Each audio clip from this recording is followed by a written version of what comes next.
Hi there, this is Sheena Rowlands and today I'm sharing with you my latest layout for Hey Little Magpie featuring Vicki Boutin Evergreen and Holly range. So I took 3 pieces of paper and I cut out all the parts. So the envelopes are from the Season of Wonder, the tags are from Merriest Days, and the leafy greeny bits are from, bear with me, Boughs of Holly.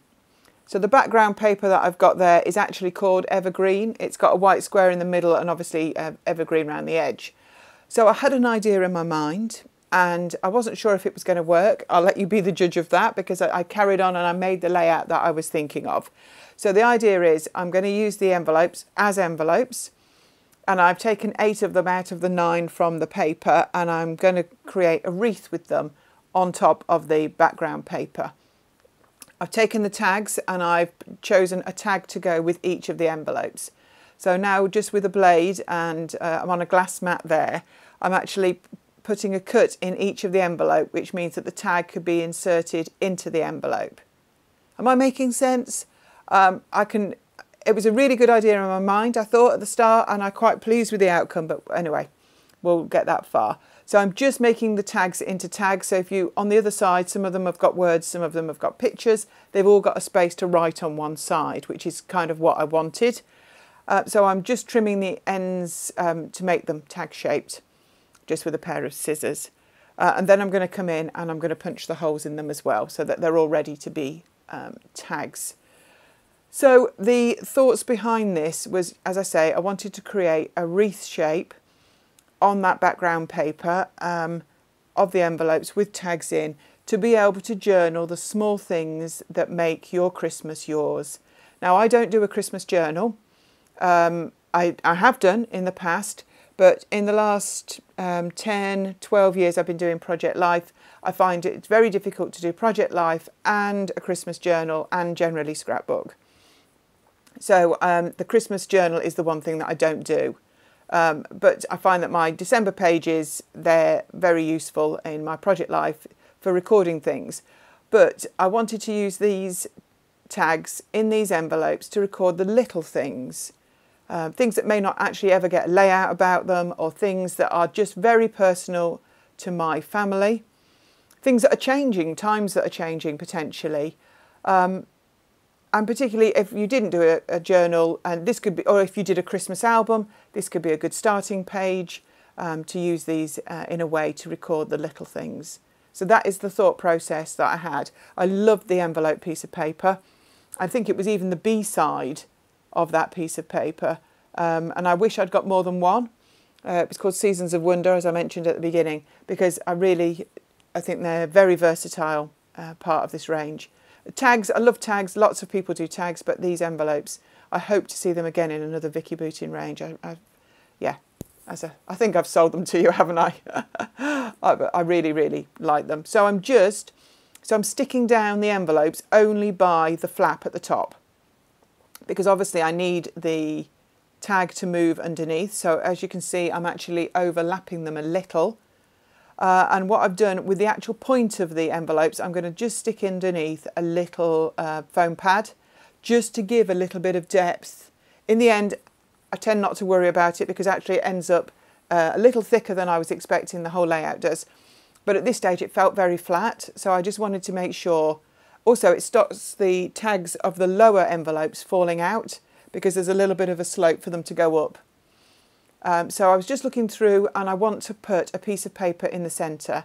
That's just a circle template that I'm using, and I'm just drawing around it because I want to stick the circle to the envelopes. Obviously I can't stick it to the tags because that would stop them moving. So just took a little bit of thought process at this stage to make sure that when I stick that circle down, it's not going to stick to anything it shouldn't.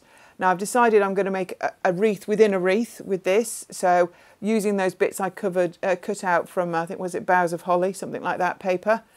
And I cut out some poinsettias from a paper out the 6x8 pad, but they don't actually make the final cut. I just felt they were one step too far because there is a lot going on, and I do admit that it is a full-on page, but it's there for a reason. So I'm actually going to use just the greenery sprigs and I'm going to leave that, that joy is from the die cut set. I am going to have that in the centre with the bow at the top like you would with a normal wreath. So it comes to me that actually I'm determined to use those flowers. They don't make the cut, but at this stage, I don't know, I'm plugging away with them. I decided it was easier to make this wreath off the layout than on.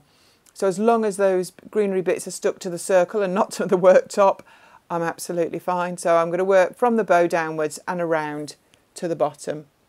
So I'm going to carry on doing that.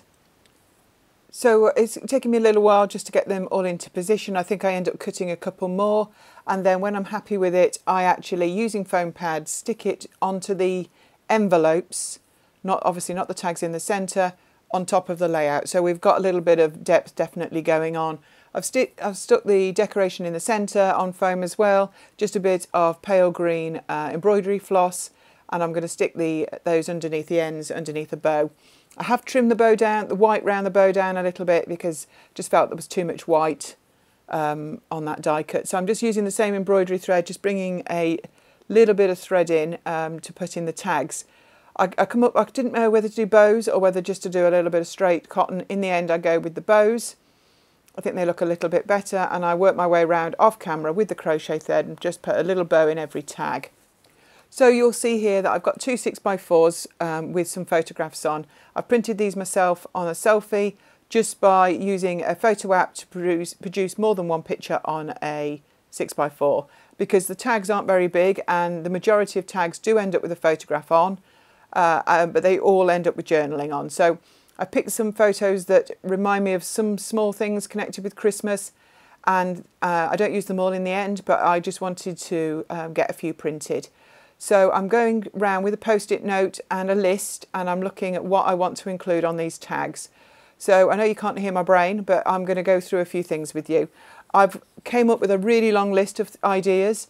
I will include it in the comments, but there must be 20 plus ideas on there of things you could put on these tags. Some of the things that I have gone with is Christmas baking. We always bake on Christmas Eve, my daughter and I. And for Christmas dinner, my dad always makes a special stuffing that I've eaten all my life, and I wanted to remember that, and that's actually all on one tag. I now do a Christmas Eve box for my nephew. That's a new tradition. He's only 3. That is on a tag, plus a picture of the box, and I love to watch him open that. And that is something that's not had a layout made about it, but is something that is important to me. There's a poinsettia there that's getting its own tag. My mum and dad buy me one at the beginning of December every single year. I can't remember when they haven't. And to me, it marks the start of Christmas. And I know it's in my Christmas journal, but it's never had a layout. And it's now going to be on a layout. So you can see the sort of things that I'm including. I'm just trying to get them in a nice position round on the tags. Some of the tags I don't want to cover the picture on the other side. So for example, the one that's at the top at like 12 o'clock says 25 on the other side, and I don't use a photo on that tag because I like the numbers on the other side. Some of the others I do put a photo, but it doesn't cover all of it. Some of it I actually put a photo on, and I actually mat it with paper from the 6x8 pad. Obviously, it all depends which tags you picked. I didn't pick them for the images on the other side. I only picked them to go with the colours, just to go with a general theme. So it's just the way it is. I mean, if you have more than one set, you could use some repeats. But I've made, as I say, I made a long list. There's so many things that you could use. Little memories that I'm sure that are personal to you, that would be nice for somebody to look at in the future. I mean, when you first look at the layout, when it's all done and the tags are all tucked in, you wouldn't necessarily believe all the information that's there. But here I am just showing you the advent calendar we used, the Christmas box, Christmas lights. I talk about trips to London.